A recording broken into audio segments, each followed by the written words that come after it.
Todos los países del planeta están endeudados. Estados Unidos suma 38 billones, Japón 9. El conjunto del mundo alcanza 315 billones, 3 veces la economía global. Y aquí está el giro inquietante. Si todos deben dinero, ¿a quién se le debe en realidad? La pregunta parece simple, pero esconde un diseño intencional, de banqueros. La respuesta no es la que intuyes. Si sigues el rastro de los acreedores y verificas quién sostiene realmente esos títulos, aflora una verdad incómoda. El planeta no le debe a un tercero externo, se debe a sí mismo. No fue casualidad ni accidente. 4 hombres, 4 banqueros separados por 3 siglos, idearon un mecanismo en el que la deuda nunca se amortiza. Los gobiernos se financian indefinidamente, los intereses ascienden sin descanso, y los diseñadores de la trampa cobran en cada giro, pagos, crisis y rescates. Todo quedó anclado en leyes, contratos y archivos oficiales. Nada fue improvisado. No hace falta conspiración. Es historia documentada. Las reuniones ocurrieron, los contratos existen y los engranajes constan en registros públicos. Cuando veas cómo levantaron esta arquitectura, entenderás por qué esos 38 billones no son un fallo que corregir, sino una característica de diseño. Ahora te presentaré a los 4 arquitectos y a los 4 momentos en que programaron la trampa de la deuda y por qué todos los gobiernos han quedado dentro sin una salida viable. Hasta 1694, los monarcas pedían dinero a la antigua. Llamaban a mercaderes o a nobles, prometían devolver con interés y, si no podían, dejaban de pagar. Los acreedores asumían la pérdida y el rey buscaba otro prestamista. Era arriesgado para quien prestaba y vergonzoso para la corona, pero el daño quedaba acotado. La deuda era temporal. O se saldaba o se incumplía. El sistema se limpiaba. Primer arquitecto, William Paterson. William Paterson, comerciante escocés y financiero temerario con varios fracasos a sus espaldas, concibió en 1691 una idea que alteraría el orden económico. Inglaterra estaba en guerra con Francia. Guillermo III necesitaba dinero ya. La tesorería estaba vacía, los impuestos no alcanzaban y los prestamistas de siempre cerraban el grifo porque el reino ya había incumplido antes. Paterson llegó con una propuesta. Reuniría a mercaderes adinerados para prestar al gobierno 1,2 millones, unos 300 millones actuales, una cifra colosal. La innovación era el formato. No se amortizaría el principal jamás. En lugar de eso, el Estado pagaría intereses para siempre, al 8% anual. Y para administrar el arreglo, Paterson sugirió crear una institución nueva, el Banco de Inglaterra. El mecanismo rompía moldes. Los mercaderes entregarían su oro al Banco de Inglaterra. El banco lo prestaría al gobierno. El gobierno abonaría cada año los intereses con ingresos fiscales y el banco repartiría esos intereses a los mercaderes. Punto crucial. El principal no se devolvería. El préstamo era perpetuo. ¿Por qué aceptarlo? Porque el Parlamento garantizaba el pago de intereses con su poder de recaudación. Además, los billetes que recibían a cambio del oro podían negociarse. Eran casi mejores que el efectivo, porque generaban rendimiento. En 1694 el Parlamento dio luz verde. Nació el Banco de Inglaterra. Entró el oro privado, salió la financiación de guerra y por primera vez la deuda nacional pasó a ser permanente. No un problema por resolver, sino una pieza estructural del sistema. Aquí está la aritmética que casi nadie cuenta. Al 8% sobre 1,2 millones, el Estado se comprometía a 96.000 al año de por vida. En la práctica, los mercaderes compraban una renta perpetua del Estado. Mientras Inglaterra existiera y pudiera cobrar impuestos, el flujo no se cortaría. Y si querían recuperar su oro, vendían los títulos. La deuda era transferible, no amortizable. La genialidad mayor vino después. Al Banco de Inglaterra se le otorgó el derecho a emitir papel moneda respaldado por la deuda pública. Podía imprimir billetes hasta el valor del préstamo. Era dinero creado a partir de deuda. El pagaré del gobierno se convertía en moneda. Cuanto más se endeudaba el Estado, más dinero podía crearse. Esta es la plantilla. El gobierno se endeuda, no devuelve el principal, paga intereses eternamente y la deuda se vuelve dinero. Es brillante si eres banquero. Es gravoso si eres contribuyente, porque pagas intereses por una deuda que no desaparecerá. En menos de 50 años las grandes potencias europeas copiaron el patrón. Francia emitió bonos del Estado. Los Países Bajos formalizaron su deuda pública. y en 1790 la recién independizada Estados Unidos adoptó el mismo esquema. Alexander Hamilton lo modeló a imagen del Banco de Inglaterra: deuda permanente, intereses con cargo a impuestos, bonos que circulan como moneda. Patterson murió en 1719, sin una fortuna descomunal, pese a haber alumbrado el Banco de Inglaterra. Pero su arquitectura sigue en pie 3 siglos después. El Banco de Inglaterra existe. La deuda británica nunca se ha pagado, solo refinanciada y ampliada. La trampa quedó tendida en 1694 y desde entonces los gobiernos han entrado en ella por propia elección. Segundo arquitecto, Nathan Rothschild. A comienzos del siglo XIX, los gobiernos europeos ya amaban la deuda. Pedían para guerras, infraestructuras y gasto corriente. Pero no había un mercado organizado. Cada préstamo se negociaba a mano. Los intereses variaban y solo los más ricos podían participar. Nathan Rothschild cambió eso. Industrializó la deuda soberana. La familia, que empezó como cambistas en Frankfurt, estableció hacia 1800 5 casas bancarias en Londres, París, Frankfurt, Viena y Nápoles.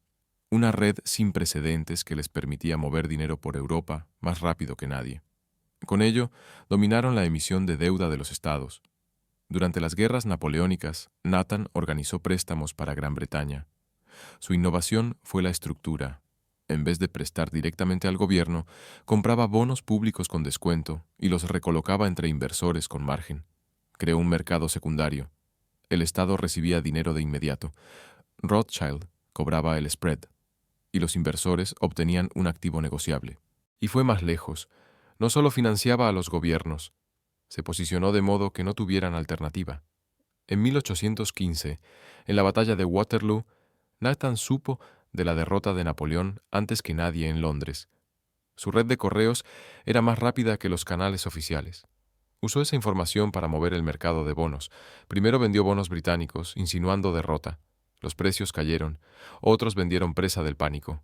Luego, tras el desplome, compró cantidades masivas a precio de saldo. Al día siguiente, con la noticia de la victoria, los precios volaron. Ganó millones, no por insider en sentido moderno, sino por controlar la información y el tiempo. Así se fijó el modelo Rothschild: controlar la información, la emisión y el mercado. Hacia 1820 dominaban la deuda soberana europea. Si un gobierno quería prestarse, pasaba por ellos, porque controlaban la red de inversores. Tenían la distribución y ponían los términos, porque esto refuerza la trampa. Antes, un monarca podía negarse a pagar. Si incumplía, sus acreedores perdían y el sistema se reset. Rothschild hizo la deuda global y entrelazada. Un bono británico podía estar en manos de un inversor francés que se lo vendió a un banco alemán que lo usó como colateral para un aristócrata austríaco. El entramado se volvió tan complejo que dejar de pagar ya no era decir no a un acreedor, era colapsar una red financiera internacional. Los gobiernos quedaron atrapados. Tenían que seguir pagando e incluso endeudarse más para abonar intereses de deudas antiguas. La trampa ya no era solo permanente, era inescapable. La riqueza de los Rothschild tocó techo a mediados del XIX. Fueron la familia más rica del mundo, más que cualquier rey. Toda esa riqueza venía de una fuente: intereses de deuda soberana. No producían bienes, prestaban a gobiernos y cobraban intereses para siempre. Tercer arquitecto, J. P. Morgan. En 1900, Estados Unidos ya era una potencia económica, pero su sistema financiero era rudimentario. Bancos atomizados, oferta monetaria ligada al oro, sin mecanismo central para gestionar deuda. J. P. Morgan lo arregló, no por el bien público, sino para proteger su imperio. En 1907 estalló un pánico financiero. Se hundieron las bolsas, quebraron bancos y la economía se paralizó. Morgan organizó personalmente un rescate, reunió a los grandes banqueros de Nueva York en su biblioteca, cerró las puertas y los obligó a poner dinero propio para estabilizar bancos en apuros. Funcionó. El pánico cesó y Morgan se convirtió en el banquero central de facto de América, pero tenía 70 años. Sabía que no podría repetirlo. Así que Morgan y sus asociados, los banqueros más poderosos del país, diseñaron una solución permanente. Necesitaban un banco central. Pero los estadounidenses odiaban los bancos centrales. Los dos primeros habían sido cerrados por la presión popular. Así que lo disfrazaron. En 1910, los hombres de Morgan entre ellos el senador Nelson Aldrich y representantes de los mayores bancos, celebraron una reunión secreta en la isla de Jekyll, Georgia. Durante 9 días diseñaron la estructura de lo que sería el sistema de la Reserva Federal. El secreto fue deliberado. Si el público se enteraba de que banqueros estaban diseñando el sistema monetario nacional, habría disturbios. El plan fue una jugada maestra. No se llamaría Banco Central, sino Sistema de la Reserva Federal. No sería una institución única, sino 12 bancos regionales. No estaría controlado por Wall Street, sino supervisado por un consejo de gobernadores nombrado por el presidente. Parecía descentralizado, democrático, público, pero su estructura aseguraba el control de los banqueros. Los bancos regionales eran propiedad privada de los bancos miembros. Esos bancos elegían las juntas de los FEDs regionales, y los FEDs regionales elegían al Consejo de la Reserva Federal. El gobierno nombraba a algunos, pero el control real seguía en manos del sector. Y el poder clave, crear dinero y comprar deuda pública, se otorgó al Fed de Nueva York, controlado por los grandes bancos de Wall Street, los bancos de Morgan. La ley de la Reserva Federal se aprobó en diciembre de 1913, en parte porque muchos congresistas no entendían del todo lo que votaban, y de inmediato la trampa se amplió. Ahora el gobierno no solo pedía a bancos, pedía a la Reserva Federal, que podía crear dinero para comprar bonos, demanda ilimitada para la deuda pública. Importa por esto, antes de la Fed había límite a cuánto podía endeudarse el gobierno. Los bancos tenían dinero finito para prestar. La Fed puede crear dinero comprando bonos del Tesoro. El gobierno emite un bono, la Fed lo compra con dinero recién creado, el gobierno gasta ese dinero y la deuda pasa al balance de la Fed, respaldada solo por la promesa de que los contribuyentes pagarán intereses para siempre. Este es el mecanismo que habilita la deuda infinita. La Fed asegura que siempre hay comprador. El gobierno nunca tiene que dejar de endeudarse, puede renovar la deuda indefinidamente, porque la Fed siempre la absorberá, y los intereses fluyen de los contribuyentes a los bancos que poseen el sistema de la Reserva Federal. Morgan murió en 1913, el mismo año en que nació la Fed. Su legado es la estructura que hace posibles los 38 billones actuales de deuda de Estados Unidos. Sin la Fed, el mercado no sostendría esa escala. Con la Fed como comprador de último recurso, no hay límite. La trampa se volvió infinita. Cuarto arquitecto, Paul Volcker.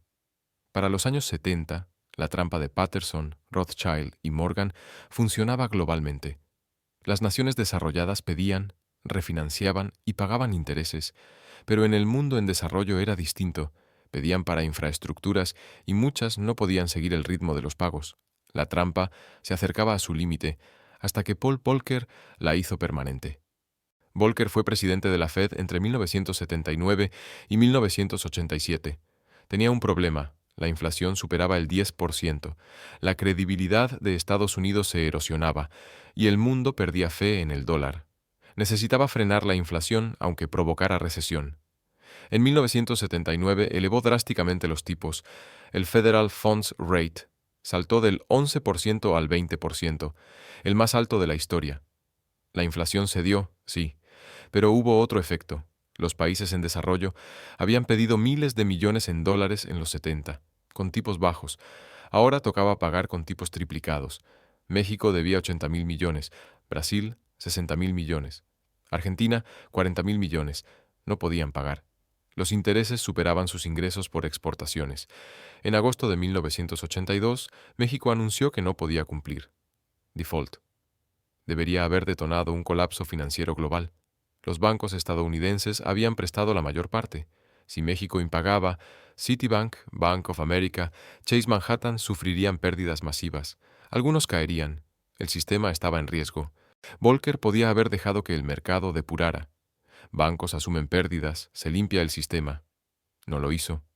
Orquestó un rescate vía el Fondo Monetario Internacional. El FMI prestaría a México, Brasil, Argentina y otros lo suficiente para que siguieran pagando intereses a los bancos norteamericanos. Esos préstamos, llamados de ajuste estructural, venían con condiciones durísimas: recortes de gasto, privatizaciones, apertura a inversión extranjera, devaluaciones. En resumen, ceder soberanía económica a cambio de dinero para seguir pagando intereses. Clave: los préstamos del FMI no reducían la deuda, solo la rollovereaban, la hacían manejable, pero perpetua. Esta es la innovación de Volcker. Cuando la deuda se vuelve impagable, no la perdones, reestructúrala. Presta lo justo para mantener el flujo de intereses y extrae concesiones políticas y económicas.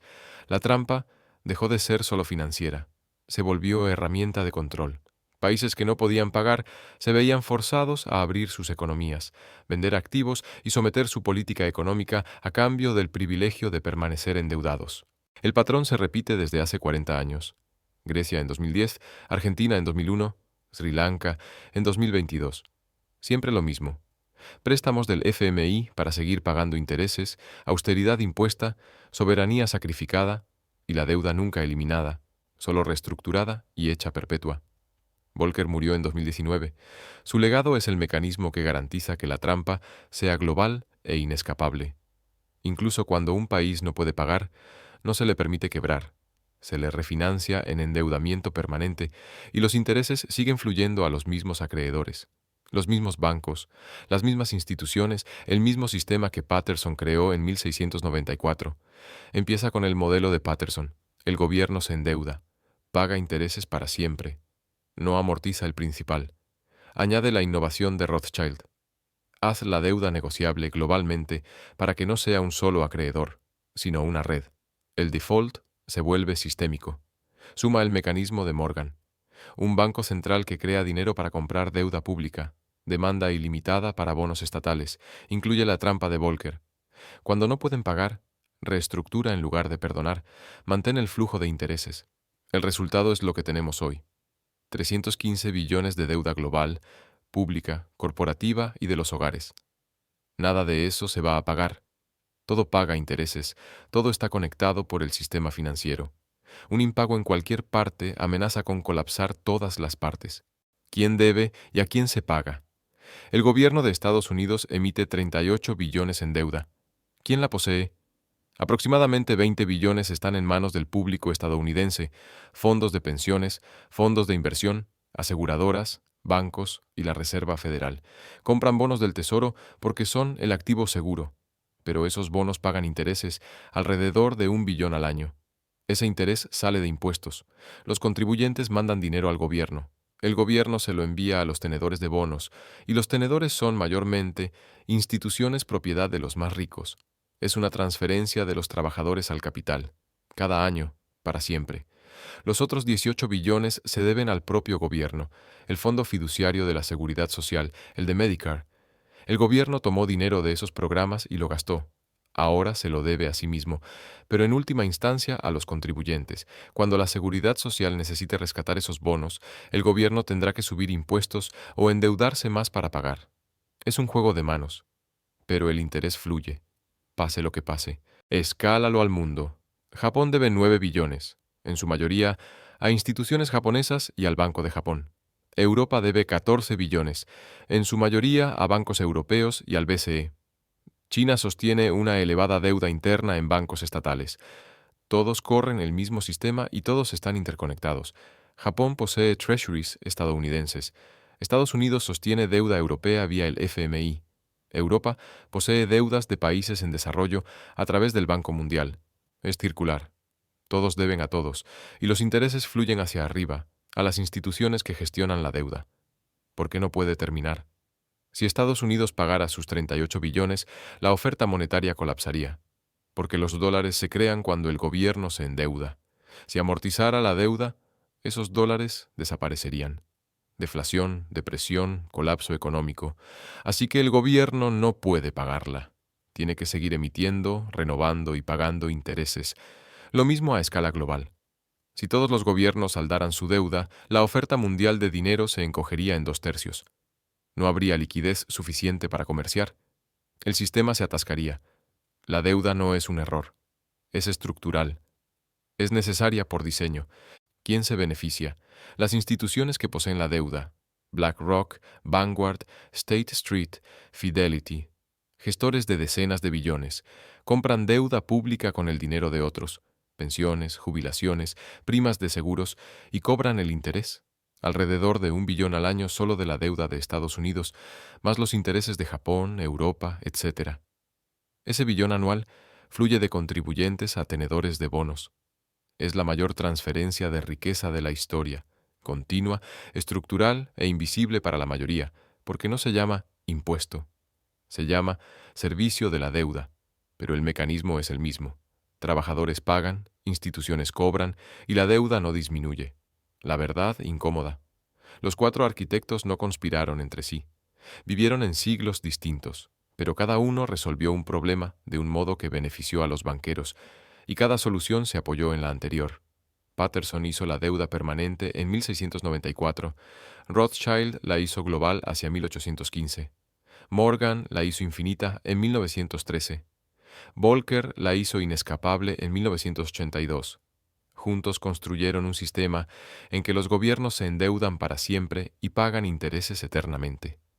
Quienes controlan los bonos, administran la deuda y cobran los intereses son los beneficiarios últimos, no los gobiernos, no los contribuyentes, las instituciones financieras. Y aquí está la verdad final. 38 billones no son una crisis para ellos, son un modelo de negocio. Cada dólar de deuda es un activo en el balance de alguien. Paga interés, sirve de colateral para más endeudamiento, y mientras se mantenga la confianza, mientras la gente crea que el gobierno pagará intereses, aunque jamás amortice el principal, el sistema funciona. La trampa de la deuda está completa. Escapar no es posible sin derribar todo el sistema financiero. 4 arquitectos, 3 siglos, un sistema. Y todos en la Tierra estamos ahora dentro. Si esto cambió tu forma de ver la deuda pública, si por fin entiendes que esos 38 billones no son un accidente ni un error, sino el sistema funcionando como se concibió, entonces estás empezando a ver cómo opera el poder. Suscríbete si quieres entender cómo se construyó la máquina y quién la maneja, porque esto no te lo enseñarán en la escuela, te enseñarán que la deuda es un problema a resolver. Los arquitectos sabían algo distinto. La deuda no es un problema, es el cimiento, y el interés es el alquiler que pagamos por vivir en su mundo.